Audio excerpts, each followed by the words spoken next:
Hey friends, it's great to be with you on this Church Tips podcast, and I'm here today with my good friend Mike Rakes. Dr. Mike Rakes is the president of Evangel University, and he and I have connected over the years, and he's been so kind to join me for this podcast today. Mike, great to have you with me. Great to be with you, Dick. Thanks for the invitation. Looking forward to sharing. You know, I have a lot of fun with Mike and Kent Engel down at Southeastern. All three of us were vice presidents at Bible colleges at the same time, and back in the early 2000s. And then, we went our ways after serving as vice presidents there. And Kent is the president of Southeastern, and Mike is the president of Evangel. And I'm not the president of anything. So what is my problem? You are. The last shall be first, and you're at the head of the line when we cross over into the other. Yeah, just keep it flowing, man. Just keep it flowing. No, seriously, thanks for using your life as a platform to help others and to strengthen the local church. You've helped other people succeed along the way, and I'm sure Kent would say that, and myself. So thanks for all the tips and all the help along the way. You're a blessing to the kingdom. Thank you. Very kind. Well, it goes all ways. That's for sure. The Lord is good. Hey, today we're going to talk about the book that Mike has written, Surrendered and Unafraid. Now, this is a bit of a different book than we frequently cover on the Church Tips podcast because it emanates out of the flow of the experience that Mike and Darla had with their daughter. And so I don't know how to jump into this other than just giving it over to you, Mike, and have you talk to us about the book, talk to us about the topic. And we want to encourage everyone watching, listening to pick this book up wherever books are sold. Right. And this will be a real help to you. So, thanks. I'm looking forward to sharing. It's a great opportunity to be with you today. I also wanted to give a shout out to Jonathan and his important book, The Arrow Striker.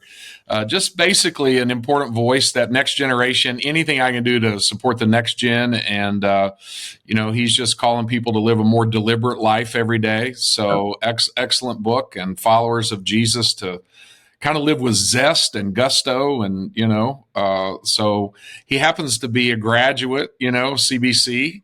So, which by virtue of the way things go, also EU then. But I'm actually announcing on the podcast, this decision was just made, so I saved it.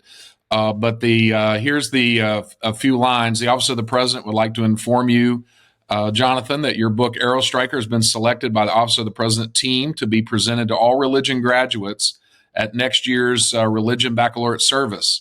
So, it's going to be in the box of books we give out to kids, and he'll get the official letter, but I wanted to save the big news for today. So it's going to be great. Anyway, this book, Surrendered and Unafraid, it's not my daughter's life story. It's actually excerpts from her journal as she was walking out a 4-year battle with Hodgkin's lymphoma with cancer. It was a shock to us. It's also my interaction both with her journals, with her music, and my own grief. And essentially what the book does is give you a biblical formula for flourishing through adversity. So that's essentially what it is. It helps people get through their pain and not lose their faith in God. When I started into the book, you did a masterful job in pulling the reader in, and then I'll use the term, I'm not sure it's the right word, but then the jolt, right? That you lost her, right? And then all of a sudden, because we're friends, I'm trying to step into your pain, and oh my goodness. And as you begin to walk this out through the book, so just talk to us, Mike, about whatever is on your heart that we should be focused on. I know you cover in the book, but right. Well, I think, for the pastors that are listening, or for those that are doing Christian leadership, the 3 big tips I would have coming out of it is what I learned is you have to face the pain. You have to surrender to what is. So you either accept it as the will of God or you embrace it as your cross to bear. And then you have to live unafraid into the future, no matter how painful it is. And so I think those 3 tips, we call them in the book, we call it wisdom, integrity, and tenacity, which is literally how I survived.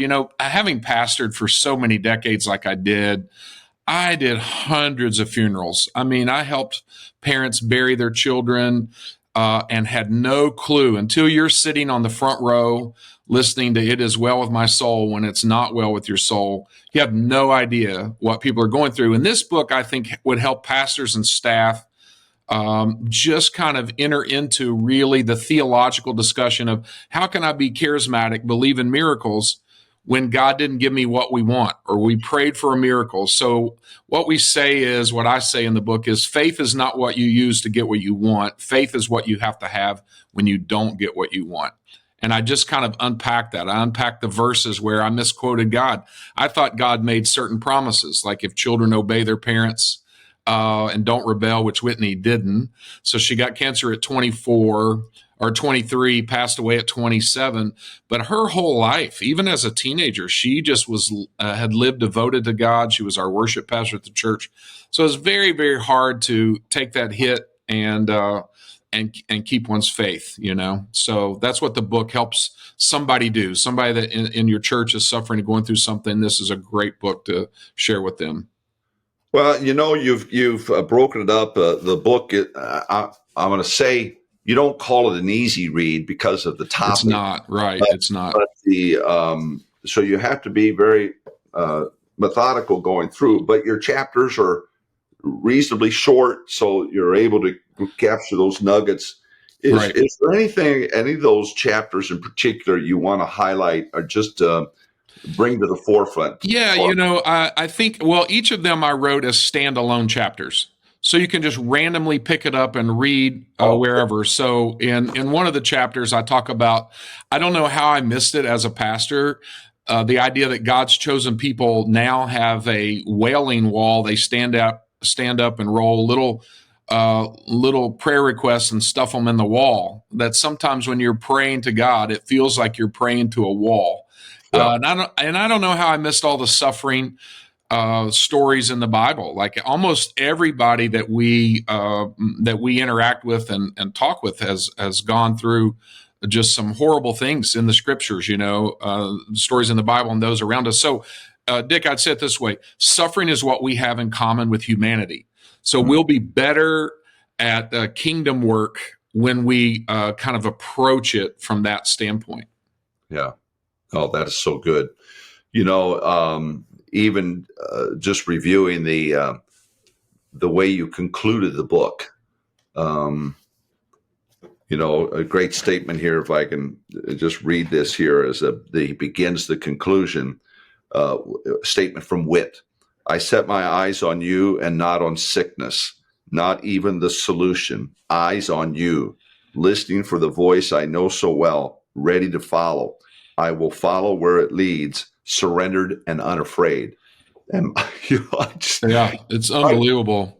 Unbelievable. So Dick, she was so passionate for God. So early when the diagnosis came, she had 11 rounds of chemo. So the decision for us as a family is, do we abandon what science is saying and stand by faith? So I talk about that in the book and unpack all of that. We end up doing 11 rounds of chemo. She set a chair by her bed early on, just in case Jesus wanted to come, the healer wanted to come and sit beside her at night and heal her. She took communion. She did all the things I taught her as a kid to do. If I could go back and teach my son or daughter one thing, I would teach it. I would teach this other side of the coin of divine healing, which is divine suffering, that sometimes we are going to suffer. Sometimes God isn't going to give you everything you're asking for, or in our case, anything we ask for.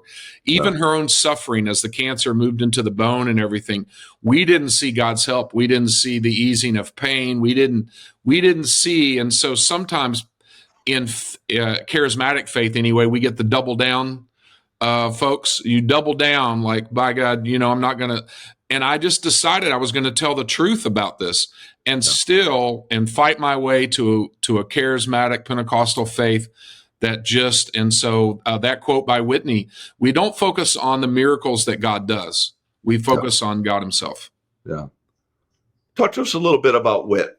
I know we already established we got a little bit of a time frame here. How do you talk about a beautiful daughter like this? But just tell us some things about wit. Well, she was amazing. My baby girl, we called her. We only had 2 kids, so what we say now, like every conversation's awkward, now. Like, how many kids do you have? So Darla and I face that often. So we always say, well, we have one in heaven. Her name is Whitney. She was a worship pastor, but we prayed from the time she came home in a bassinet. God put a song in her heart. So she wasn't an American Idol kid.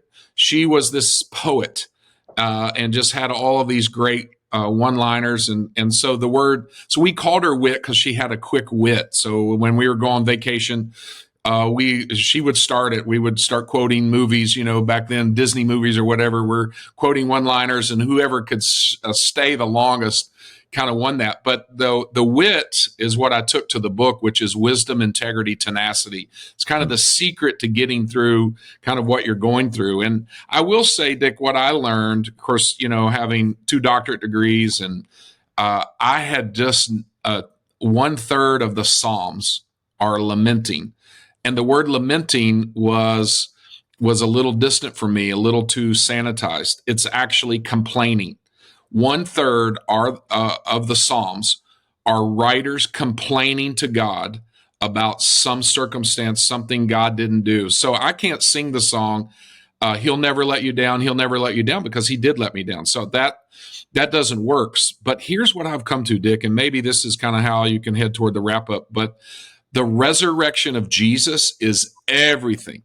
And so now, when we see the empty tomb, when they didn't roll a stone back and suddenly Jesus emerges like, thanks guys for letting me out. He was already the victorious Lord. They roll the stone back to show us that the graves are empty. For all of us that are following Jesus, the graves do not hold our loved ones. To be absent from this body is to be present with the Lord. And so my wife and I and my son and his wife, Heather, we are just fully devoted to say we believe and thank God for Jesus and the powerful work that He did. He said, I've got to go away. But I've got to go away so you can have a comforter, because He knew things were going to get bad. And they did for those early Christians, and the Holy Spirit becomes that comforter and that helper. So anyway, that's it for us. Yeah. Well, that's very, very good. Surrendered and Unafraid, just an outstanding book that will challenge you. It will make you think. It will make you dig in, and it will draw you to Jesus. It really will. So, parting shot, Mike. If nobody or if somebody listened or watched this, and they didn't hear anything else, what do you want them to hear today? Well, when someone is suffering, shallow vocabulary gymnastics won't help them. Just sit with them in their pain. And what I tell people all the time is wisdom only comes through trouble. So you can get bitter, or you can sit with the Lord. And wisdom doesn't come from a lecture or from anybody else's experience. It comes from yours. And so the groans and all that, the Lord is right there with you. And I wrote a free study guide. Should be on the Evangel website. There's a free study guide that goes with the book. You don't even have to get the book to do the study guide, and walk people through just processing, either individually or in groups, processing their grief. And I hope this will be a blessing to help people not walk away from their faith when they don't get a miracle, but to really live devoted to the Lord. And the next life is going to be better than this one for sure. Absolutely. Mike, man, I can't thank you enough for being willing to take time to chat with us on this. Of course, I know this is so deep and personal to you. Again, the book, Surrendered and Unafraid. Go wherever books are sold and pick it up. It is on Audible, and then go to MikeRakes.com and find ways to get there. So thanks, Dick, for hosting me today. Absolutely. Absolutely. Well, friends, thanks for watching and being with us today. And if there's anything we can do for you, don't hesitate to contact us at Leaders.Church, dhardy@Leaders.Church. Be glad to help in any way. But Mike, thank you for being with us. In the meantime, make it a great one today and be blessed. Hey, Jonathan here, real quick before you go. Everything in your ministry rises and falls on your leadership. So investing in your leadership is essential to staying healthy and growing the ministry. And that's why I want to invite you to join us inside the Leaders.Church membership. This online streaming service for pastors gives you access to more than 300 videos plus training material to level up your leadership and improve your ministry skills. If you'd like to do that, I want to invite you to go to Leaders.Church/boost. Again, that's Leaders.Church/boost. Well, thanks again for joining us on the Church Tips Podcast. We'll look forward to seeing you next time.